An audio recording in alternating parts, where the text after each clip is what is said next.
Start करते हैं हम लोग आज के एक पहले फाइलम पोरीफेरा से। पोरीफेरा क्या है? Phylum Porifera. देखिए पोरीफेरा वर्ड से हम दो वर्ड से मिला हुआ है। एक है पोरी, पोर मीन्स क्या होता है? पोर मीन्स छिद्र होता है ना, आप जानते हैं कि पोर मीन्स क्या होता है? छिद्र होता है। और फेरस, फेरस का मतलब होता है वियर करने वाला। पोर वियरिंग एनिमल्स, मतलब ऐसे एनिमल्स जिनकी बॉडी में पोर्स प्रेजेंट होते हैं उसे क्या कहा जाएगा? पोरीफेरा। सबसे पहला फाइलम मतलब सबसे ज्यादा प्रिमिटिव फाइलम।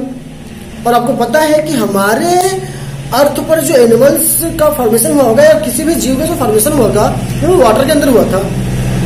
तो पोरीफेरा के सारे एनिमल्स वाटर में रहते हैं, अर्थात ये सबके सब एक्वेटिक हैं। सबसे खास बात क्या है? These animals are aquatic. अब ये आप चीजों को नोट करते जाएंगे। जैसे मैंने पहला पॉइंट बता दिया कि पोर वियरिंग एनिमल्स है ये लोग, पोर वियरिंग एनिमल्स, और ये सब कहाँ रहेंगे? एक्वेटिक होंगे, अर्थात सबके सब जल में रहने वाले होंगे। पहला कैरेक्टर समझ में आ गया। मैं इनकी बॉडी प्लान बताऊं आपको, तो आप याद रखेंगे कि इनका बॉडी प्लान जो है वो सेलुलर है, अर्थात इनकी बॉडी में किसी भी प्रकार का टिश्यू नहीं बनता, किसी भी प्रकार के ऑर्गन्स नहीं बनते या ऑर्गन सिस्टम नहीं बनता। इनकी बॉडी में सबके सब क्या होते हैं? सेल होते हैं, सबके सब सेल होते हैं। आपको पता है सेल जब कंबाइन होते हैं तो टिश्यू बनता है, टिश्यू की कॉम्बिनेशन से क्या बनते हैं? ऑर्गन्स बनते हैं, और ऑर्गन्स के बाद क्या बनता है? ऑर्गन सिस्टम बनता है। पोरीफेरा में जितने भी हैं सबके सब सेल्स हैं। पूरी बॉडी इनकी सेल के थ्रू बनी हुई है। यहाँ पर किसी भी प्रकार का टिश्यू नहीं बना है, किसी भी प्रकार का ऑर्गन या ऑर्गन सिस्टम नहीं बना हुआ है। ये बात याद रखेंगे आप कि बॉडी प्लान कैसा है इनका? Cellular type. There is no elementary canal, there is no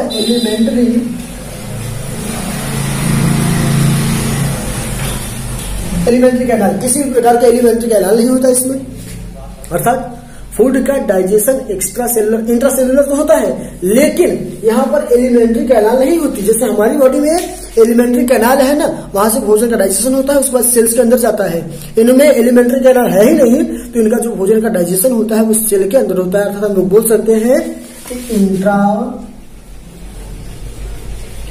cellular digestion. क्या इतनी बात समझ में आई आपको? मैंने बहुत छोटी छोटी बातें बताई है अभी तक कि जो एनिमल्स पोर वियरिंग होंगे, अर्थात जिनकी बॉडी में पोर्स प्रेजेंट होंगे, उन्हें हम लोग बोलते हैं पोरीफेरा। इसमें आप लोग एग्जांपल्स पढ़ेंगे स्पंज को। स्पंज वही स्पंज है जिससे पहले, अरे आपने देखा होगा स्पंज यार, जिसमें वाटर एब्जॉर्ब हो जाता है बड़ी आसानी से, उसमें पोर्स प्रेजेंट होते हैं नहीं होते, लेकिन वो नेचुरल स्पंज नहीं है, वो आर्टिफिशियल है।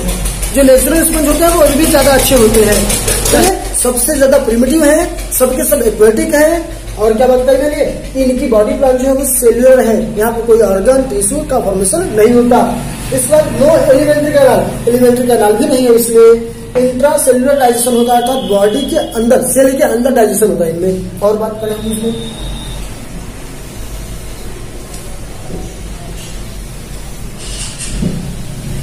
देखिए ये स्टोन पर लगा हुआ है। खास बात ये है कि ये एनिमल्स कभी भी मूवमेंट नहीं करते, और जो एनिमल्स मूव नहीं करते उन्हें सेसाइल कहा जाता है। सेसाइल क्या बता रहे हैं? दे कांट मूव, ये मूव नहीं करते, ये एक चट्टान से चिपके हैं, उसी से चिपके ही रहते हैं पूरी लाइफ में, तो इनमें कभी भी मूवमेंट नहीं देखी जाती। सेकेंड बात मैंने क्या बताया कि पूरी बॉडी पर क्या होते हैं? पोर्स होते हैं। देखिए ये एक बड़ा सा पोर हुआ इनकी बॉडी का, सबसे ऊपर एक बड़ा सा पोर हुआ, उसके बाद इनकी पूरी बॉडी पर छोटे छोटे पोर्स होते हैं। इस तरह से पूरी बॉडी पर छोटे छोटे पोर्स रहेंगे। चूंकि ये जल के अंदर है तो इन पोर्स से जल हमेशा ही अंदर की ओर जाता रहता है। यहाँ से हमेशा ही जल इनकी बॉडी में जाता रहेगा, और जल इनकी बॉडी में जाता रहेगा, साथ में इस पोर के थ्रू बाहर निकलता रहेगा। अब मेरी बात को ध्यान से समझिए, इस छोटे छोटे पोर्स के थ्रू जल हमेशा इनकी बॉडी के अंदर जाएगा, और जल अंदर जाने के बाद ये ऊपर से निकलता रहेगा। अब जो छोटे छोटे पोर्स हैं इनका नाम है ऑस्ट्रियम। उनकी बॉडी में प्रेजेंट जो स्मॉलेस्ट पोर्स है उनका नाम क्या है? ऑस्ट्रियम। और जो ऊपर का बड़ा पोर है उसे कहा जाता है ऑस्कुलम। उसे क्या कहा जाता है? ऑस्कुलम। ध्यान से समझिएगा मेरी बात। मैंने क्या बताया कि पूरी बॉडी पर पोर्स प्रेजेंट है, जो ऊपर का बड़ा सा पोर्स है उसे बोला गया ऑस्कुलम, और जो छोटे छोटे पोर्स है उनको क्या कहा गया? ऑस्टियम।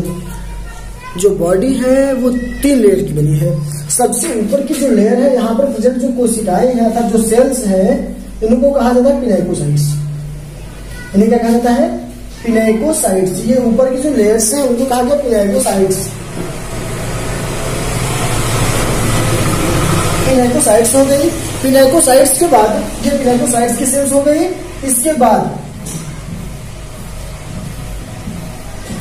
यहां पर कुछ सेल्स और प्रेजेंट होंगी दोनों साइड से। यहां पर कुछ और सेल्स प्रेजेंट हैं, ठीक। जिन्हें गैस्ट्रोडर्म कहा गया। इनको क्या कहा गया?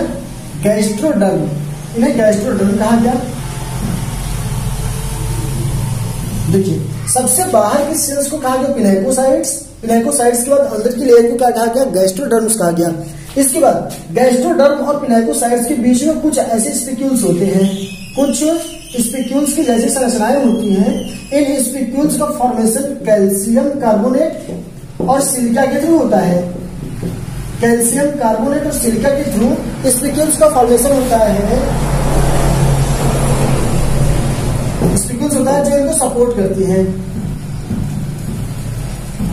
इनको सपोर्ट करने का वर्क किसका है?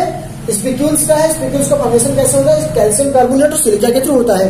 क्या इनका स्ट्रक्चर समझ में आपको? मैंने सिंपल सी बात बताया कि ये चट्टानों से चिपके हुए रहते हैं, कभी भी मूवमेंट नहीं करते। इनकी बॉडी पर जो छोटे पोर्स हैं उनको ऑस्टियम कहा गया, जो ऊपर का बड़ा सा पोर्स है उसे क्या कहा गया? ऑस्कुलम। इसके बाद मैंने बताया कि पूरी बॉडी में वाटर हमेशा इंटर करता रहता है और ऊपर वाले पोर्स से वो बाहर निकलता रहता है।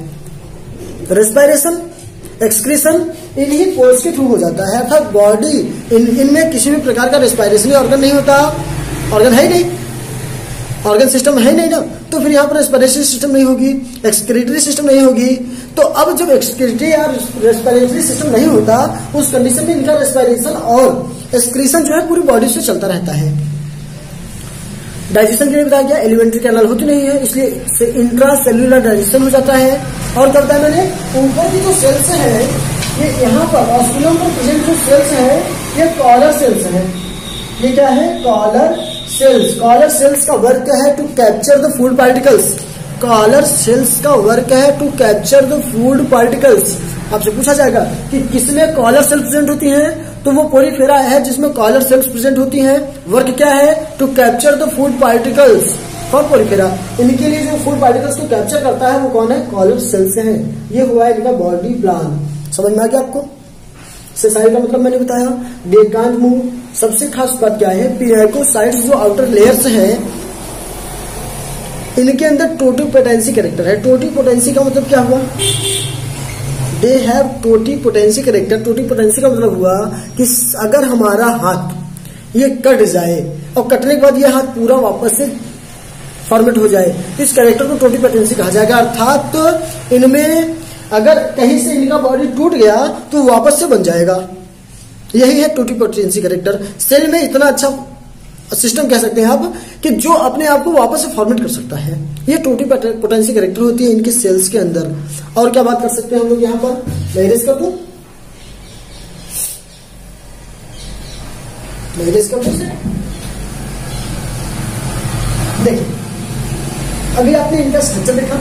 स्ट्रक्चर से आपको क्या करता है? क्या करता है आपको कि यहाँ पर पोर्स प्रेजेंट होती है। छोटे पोर्स ऑस्टियम होते हैं, बड़े पोर्स को आप ऑस्कुलम कहते हैं। वाटर इनके अंदर प्रवेश करता रहता है, पूरी बॉडी से रेस्पिरेशन एक्सक्रीशन चलता रहता है। सेसाइल होते हैं अर्थात मूव नहीं कर सकते। टोटिपोटेंसी कैरेक्टर होती है क्योंकि इनके बॉडी का फॉर्मेशन ऑटोमेटिक हो सकता है, अपने आप ही हो जाता है। इसके बाद और क्या बातें कर सकते हैं यहाँ से? डाइजेशन के लिए कॉलर होता है, कॉलर सेल्स होती है। सॉरी, फूड पार्टिकल्स की कैप्चर के लिए कॉलर सेल्स होती है। जो कॉलर सेल्स क्या करती है? फूड पार्टिकल्स को कैप्चर करती है।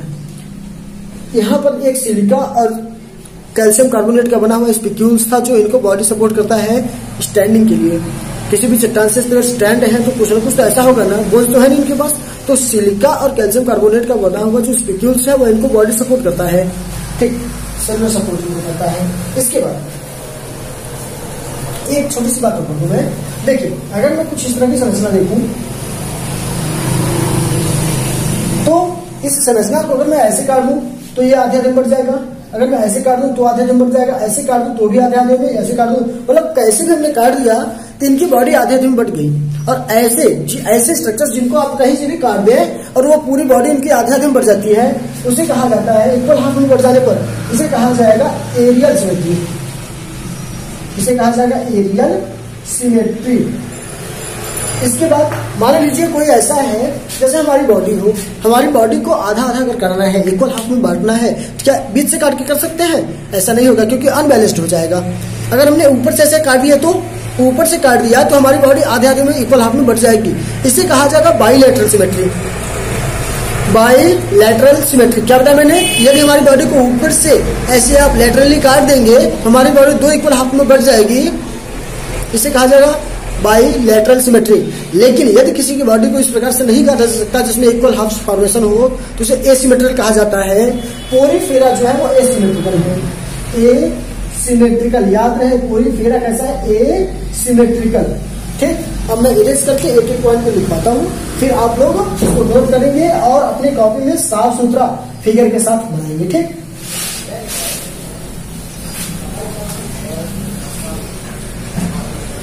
देख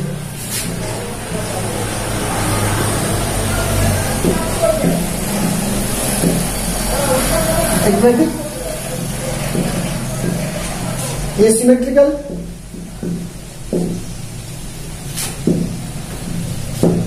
non elementary canal,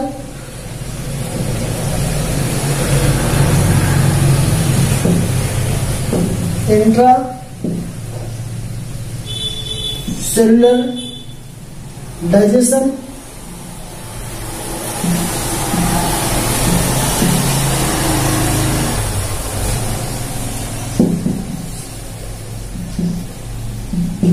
small pore ostium, larger pore osculum, और मैं बता देता हूं आपको, तो बस इतना मैंने लिख दिया है। और मैं बता देता हूं respiration, excretion with body. Hermaphrodite है। हर्माफ्रोडाइट का मतलब बाइसेक्सुअल। बाइसेक्सुअल का मतलब male and female reproductive organs are present in single body. एक ही बॉडी में male and female reproductive organ दोनों होंगे। सेक्सुअली एसेक्सुअली दोनों प्रकार से रिप्रोडक्शन करेंगे। तो इन सारे कैरेक्टर्स को आप अपनी कॉपी में नोट करेंगे, पोरीफेरा के एग्जांपल्स को नोट करेंगे और इनके स्ट्रक्चर्स को ड्रॉ करेंगे। आज के आज आप लिखेंगे इसको और उसके बाद मुझे ग्रुप में सेंड करेंगे। ओके, ये सारे कैरेक्टर्स आपको याद होने चाहिए और लिखेंगे जरूर और मुझे सेंड करेंगे। ठीक, चलिए बाय।